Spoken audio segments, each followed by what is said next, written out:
Welcome back. It's now time for your lunchtime sports. Cricket is where we begin. West Indies A secured a 1-0 win over hosts Bangladesh A after the third and final unofficial four-day test between the teams ended in a draw on the final day in Sylhet on Friday.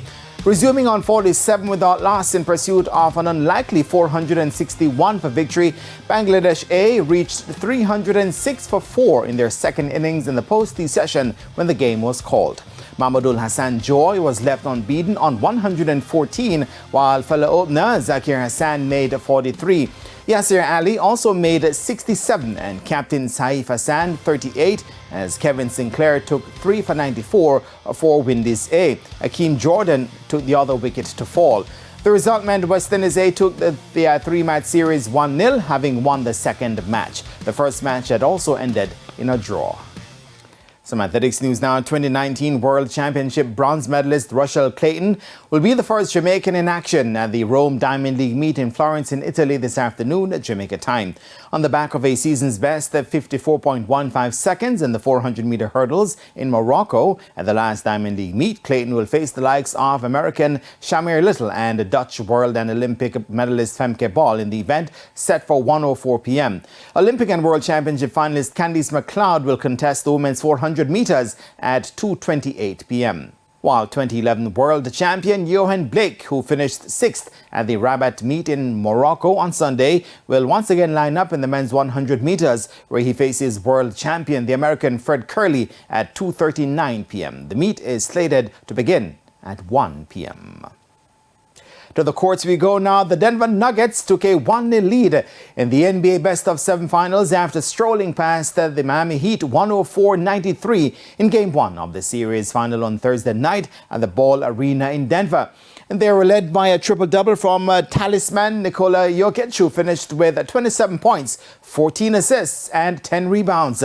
Jamal Murray supported with 26 points, while Aaron Gordon added 16 points and Michael Porter Jr. 14 for the Nuggets, who waited 47 years to make the finals.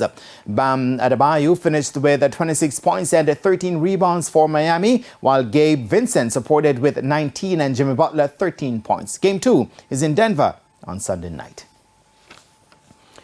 Local basketball now, and President of the Jamaica Basketball Association, Paulton Gordon, is looking to expand the reach of basketball around the island when the National Basketball League tips off on June 7.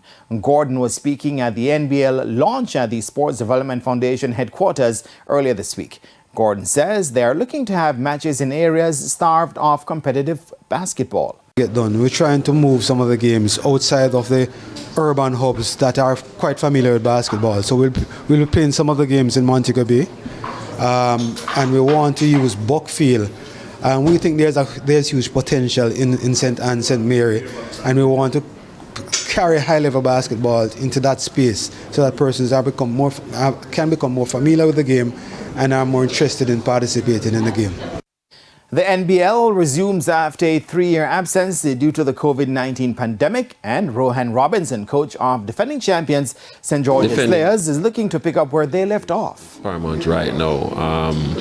We were looking forward to it, but due to the pandemic, as you know, they stopped everything, and from then we have been just waiting. Now we have the opportunity with the current sponsors who you have seen come on board. The players are elated just to see the league starting back. Meanwhile, for the first time in the NBL, the teams will be playing over 100 games, and O'Neil Brown, coach of Urban Knights, is looking forward to being a part of history. This gives us life, as coaches, and you can see the players too. You understand, and it's going to give Jamaica Basketball Association life. This means a lot to us. You understand? We've been working hard for many years now. Gosh, words can't explain how I'm feeling right now. We're going to play. And that's all the time we have left on the shot clock. And I am Jermaine Brown. Shane, back to you. Thanks, Jermaine. And that's the Midday News. I'm Shane Masters. Join us at 7 for primetime news. On behalf of the news, sports and production teams, have a good afternoon.